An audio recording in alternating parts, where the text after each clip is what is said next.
menurut pendapat Bang Felix, perbandingan itu seperti apa? Karena kalau menurut pendapat saya, perbandingan itu umum kita kenal dengan komparasi. Artinya kita berusaha memberikan padanan, berusaha membandingkan dua hal yang serupa tapi ada unsur berbeda di situ. Jadi kita berusaha menarik titik bedanya di situ dan persamaannya di situ. Ini menurut saya dan satu lagi.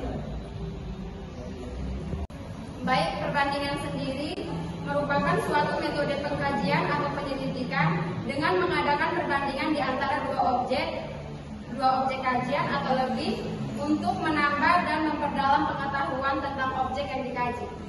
Atau yang lebih umum kita kenal perbandingan yakni studi komparasi. Artinya dia membandingkan dua hal yang sama tetapi ada perbedaan-perbedaan di situ. Jadi dia berusaha membandingkan, memberi dasar atau memberi Oke, baik teman-teman, tadi kita sudah mengetahui apa itu perbandingan hukum. Dan lebih lanjut kita akan bertanyakan kepada Kak Felix, apa itu perbandingan perdata? Terima kasih. Menurut saya perbandingan perdata itu sama definisinya dengan perbandingan hukum, cuma yang membedakan adalah spesifikasinya. Jadi dia lebih khusus belum belajar tentang perbandingan hukum perdata. Jadi sudah jadi membahas soal hukum perdata saja. Itu sudah saya katakan. Baik, sebelum kita mengetahui apa itu proses perbandingan hukum perdata, kita mengetahui terlebih dahulu apa itu perbandingan. Untuk teman saya Ica, boleh menjelaskan tentang apa itu perbandingan? Oke, baik teman-teman. Demikian pembahasan dari kelompok kami yang berkaitan dengan proses perbandingan hukum. Semoga apa yang kami bahas di video kali ini bermanfaat bagi teman-teman. Sekian dan terima kasih.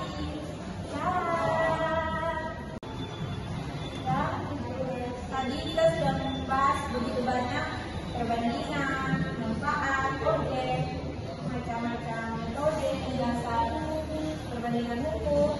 Sekarang kita ke tujuan perbandingan hukum perdata itu sendiri. Menurut Kak Ica, tujuan Pendapat dengan pendapat yang disampaikan oleh saudara Ica.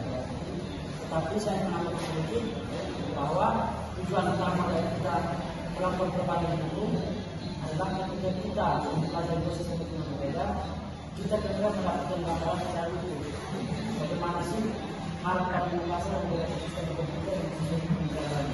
Sehingga keluarnya kemudian kita tidak ada tambahan atau padanan untuk kemudian menghasilkan sebuah sistem hukum yang lebih baik antara sistem hukum tadi, antara sistem hukum kita ataupun sistem hukum negara kita. ruang lingkup perdata sendiri seperti apa? Kalau kita bicara ruang lingkup perdata, itu dapat juga dari objek kajian perbandingan hukum perdata itu sendiri. Jadi kalau secara umum ruang lingkup perbandingan hukum perdata adalah hukum perdata itu sendiri mencakup segala aspek yang ada di dalamnya. Kemudian yang kedua lembaga-lembaga hukum di dalamnya. Kemudian yang ketiga sistem-sistem hukum itu sendiri. Kalau secara khusus perbandingan hukum perdata itu berbicara soal tiga hal, yakni membandingkan lembaga negara beserta pelaksanaannya, lalu yang kedua isi atau substansi hukum, dan yang ketiga sistem hukum itu sendiri. Dengan itu bisa saya sampaikan. Dari semua dari KKPR sendiri, dasar-dasar memproses perbandingan hukum itu seperti apa? Kalau dari saya, dasar untuk melakukan proses perbandingan hukum tentu saja sama sejelas dijawabnya bahwa kita perlu menunjukkan dulu apa sih jawabannya kalau soal perbedaan. Misalnya contoh hukum perdata di Indonesia, kita ambil satu contoh untuk kita bandingkan dengan hukum perdata di negara Filipina misalnya. Kita gabungkan, kita tempatkan dalam satu khusus yang sama, kemudian kita boleh bedah isinya. Kira-kira apa hal yang harus membedakan antara dua hukum tersebut. Kemudian kita tarik persamaannya.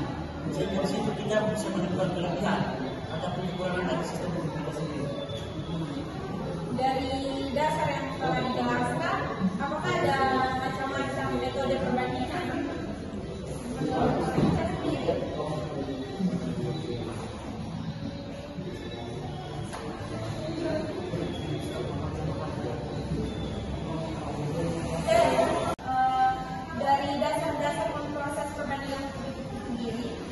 saja punya macam-macam metode perbandingan hukum.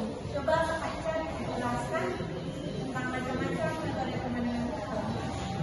Baik, di sini ada 3 macam metode perbandingan hukum. Yang pertama ada deskriptif comparative law, yang merupakan suatu studi yang bertujuan untuk mengumpulkan bahan-bahan tentang sistem hukum berbagai masyarakat atau bagian masyarakat dengan penekanan pada analisis deskriptif yang didasarkan pada lembaga-lembaga hukum. Yang kedua ada comparative history of law, yang merupakan dia sangat berkaitan erat dengan sejarah hukum, sosiologi hukum, antropologi hukum, dan filsafat hukum. Dengan mengutip Edward Lambert,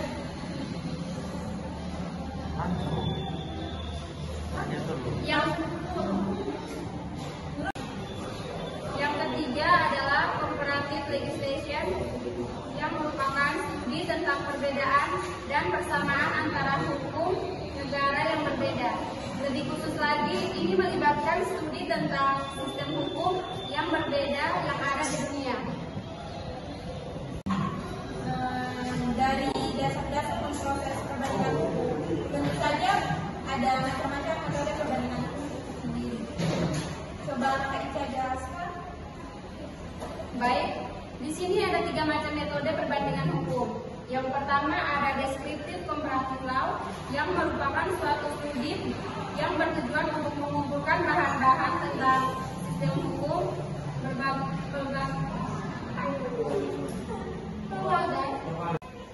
Baik, di sini saya akan menambahkan sedikit.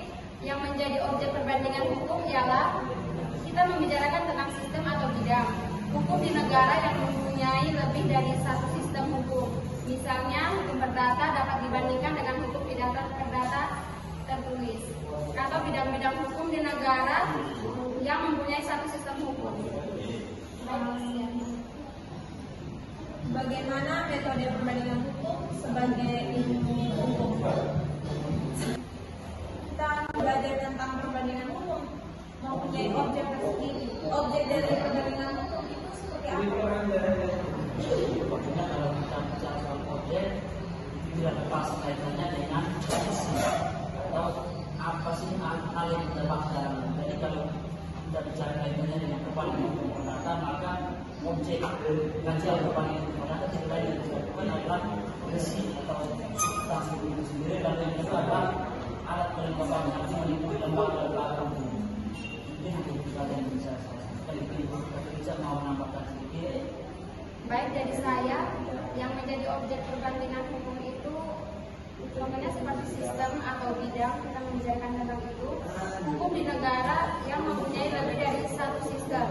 Misalnya, hukum perdata dapat dibandingkan dengan hukum perdata tertulis atau bidang-bidang hukum di negara yang mempunyai suatu sistem hukum. Oke, baik teman-teman. Demikian bahasan dari kelompok kami yang berkaitan dengan proses perbandingan hukum. Semoga apa yang kami bahas di video kali ini bermanfaat bagi teman-teman. Sekian dan terima kasih.